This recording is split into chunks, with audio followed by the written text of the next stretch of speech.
What if I told you that the greatest empire in history, the almighty Roman Republic, was nearly erased from the map by a single man? A man driven by an oath of vengeance, sworn as a child with his hand upon a sacrifice. This is not a fairy tale of monsters and heroes. It is the brutal and bloody story of an obsession. The story of how Hannibal Barca, the nightmare of Carthage, dedicated every second of his life to a single mission: to bring Rome to its knees. Today, we delve into the most legendary rivalry of antiquity, a saga of genius, cruelty, and the kind of hatred that shapes the destiny of the world. The year is 218 BC. The Second Punic War had begun. Rome and Carthage, the two superpowers of the Mediterranean, were at war once again. The Romans, with their dominant navy, were confident. They controlled the sea. So Hannibal, the young Carthaginian general based in Hispania, was effectively trapped. At least that's what they thought. While the senators in Rome debated strategies with the arrogance of those who already consider themselves victorious, Hannibal was doing the unthinkable. Looking at a map, he saw the most direct route to Italy, across the sea, and he ignored it. He saw the safe route along the coast, and he ignored that too. Instead, he looked to a natural barrier that everyone considered impassable: the Alps. Yes, those Alps. The gargantuan wall of stone, ice, and snow that separated Gaul from Italy. The idea wasn't just audacious, it was completely insane. He wasn't leading a small scouting party. He commanded an army of tens of thousands of soldiers, mercenaries from every corner of the world, a fearsome cavalry. And to complete the bizarre spectacle, 37 war elephants. The crossing was a nightmare. Imagine the scene: narrow, treacherous paths where one false step meant to fall to certain death. Hostile local tribes attacking from the shadows, rolling giant boulders down upon his columns. And the cold. A biting, deadly cold that froze men in their armor. The elephants, animals accustomed to the heat of Africa, panicked in the snow, slipping and causing chaos. Half of his army perished there, on that mountain of ice. Men and animals were swallowed by brutal nature. But then, after 15 days of pure hell, what was left of Hannibal's army looked down and saw it: the verdant plain of Italy. The Romans didn't believe the reports. A Carthaginian army from the north, coming through the Alps. It was impossible. It was like hearing fish were flying. And while they were still processing the shock, Hannibal was already in their backyard, hungrier for victory than ever. Rome thought it had built an impenetrable fortress around itself.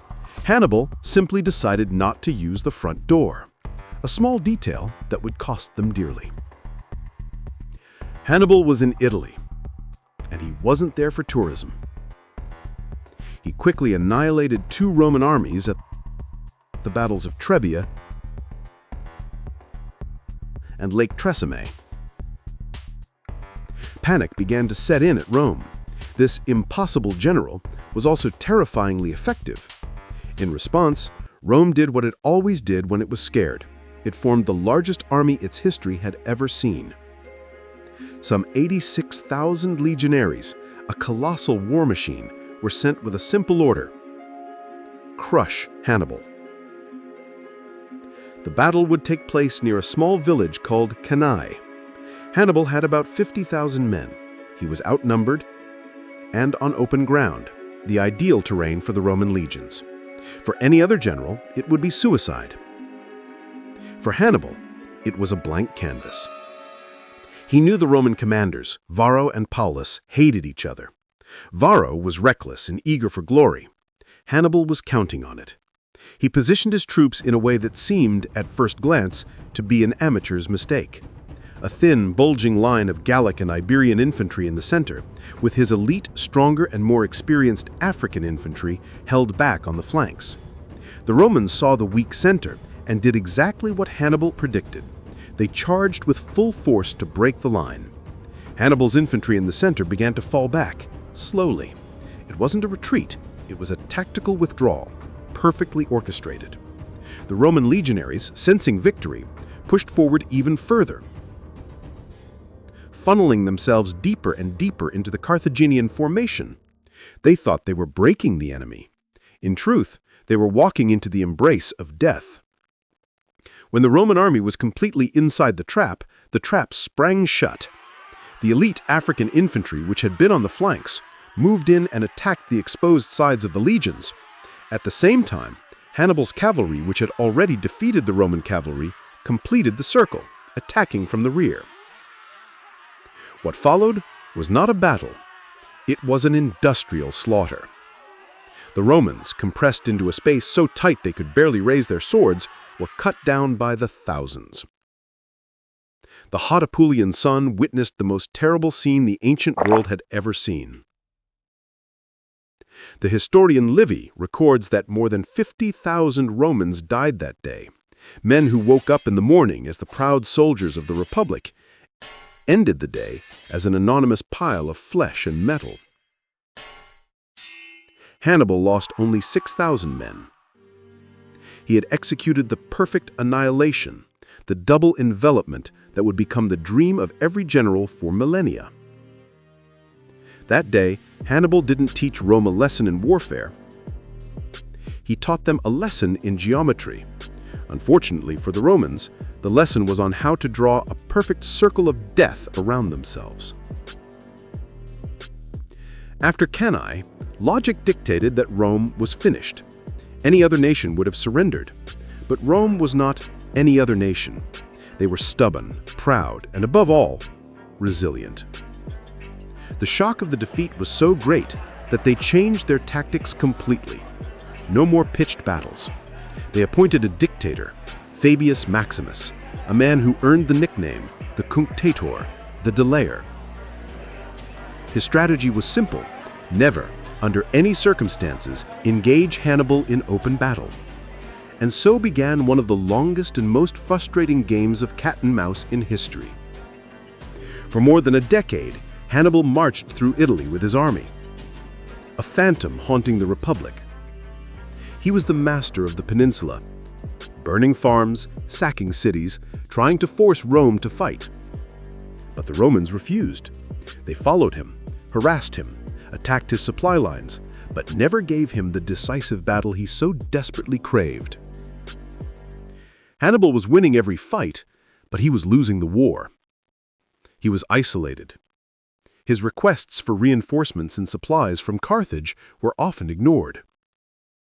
The Carthaginian government, jealous of his success and fearful of his power, left him to his fate. Even cornered, his genius shone. Once, Fabius managed to trap Hannibal's army in a valley. The only way out was a narrow pass, heavily guarded by the Romans. Escape seemed impossible. That night, Hannibal ordered his men to gather 2,000 oxen. He had them tie bundles of dry branches to their horns, and in the middle of the night, he set the bundles on fire and drove the panicked cattle towards a hill near the pass.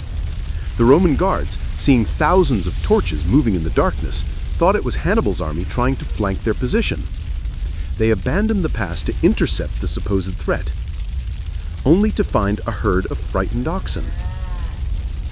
Meanwhile, Hannibal's real army slipped through the unguarded pass in silence and escaped unharmed. He was a master of psychological warfare, an illusionist on the battlefield. For 13 years, Italy had the worst house guest in history, one that didn't pay rent, ate all their food, and occasionally massacred their armies. The Roman nightmare had a name, and he refused to leave. While Hannibal was busy being the boogeyman of Italy, a new Roman hero was rising, a young general who had studied Hannibal's every move. He didn't fear him, he admired him. And more importantly, he understood him. His name was Publius Cornelius Scipio. Scipio realized that the only way to defeat Hannibal was to use his own tactics against him, and, crucially, to take the war out of Italy. He convinced the Senate to let him invade North Africa, the heart of the Carthaginian Empire. The gamble paid off. Carthage, in a panic, called its greatest general home. After 15 years, Hannibal finally left Italy, not as a conqueror, but to defend his own city. The final confrontation took place in 202 BC, on the plains of Zama. For the first time, Hannibal faced a general who was his equal. He had war elephants, but Scipio had already developed a countermeasure. He organized his legions into columns with corridors between them. When the elephants charged, the Roman soldiers simply opened ranks and the beasts ran harmlessly down the corridors, while being pelted with javelins from all sides. The battle was brutal, a clash of titans. But the new Roman legion, more flexible and experienced, and Scipio's superior cavalry made the difference. For the first time in his career, Hannibal was decisively defeated. The war was over.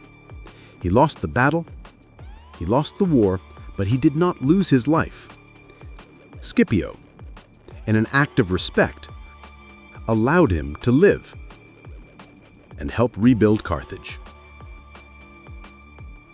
But Rome's hatred for him never died. Years later, forced into exile, hunted across the Mediterranean, an elderly Hannibal, refusing to be captured and paraded in a Roman triumph, took his own life.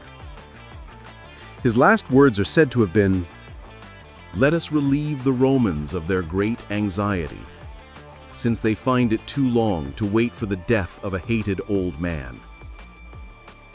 Scipio became known as Africanus for his victory. Hannibal didn't get a nickname for nearly destroying Italy. Apparently, almost doesn't make for good marketing in the history of the victors. So who truly won this epic rivalry? In the short term, it was Rome, without a doubt. They survived, crushed Carthage, and became the empire we know. But Hannibal's legacy is more complex. He was the fire that forged the Roman Republic, transforming it from a regional power into a relentless and efficient global war machine. The fear he instilled in their hearts made them stronger, more determined. In the end, Rome's greatest victory was surviving Hannibal. And Hannibal's immortal legacy? It was creating the monster that would one day rule the world. A posthumous revenge delivered with the kind of irony only history can write. Thank you for sticking around. If you enjoyed this story and want to help us, please leave a like. If you want to help even more, read the comments section and leave your opinion. Subscribe for more amazing stories. And if you want to delve even deeper into the topics we explore, we've selected some fascinating books in the description below. See you next time, and may God be with you.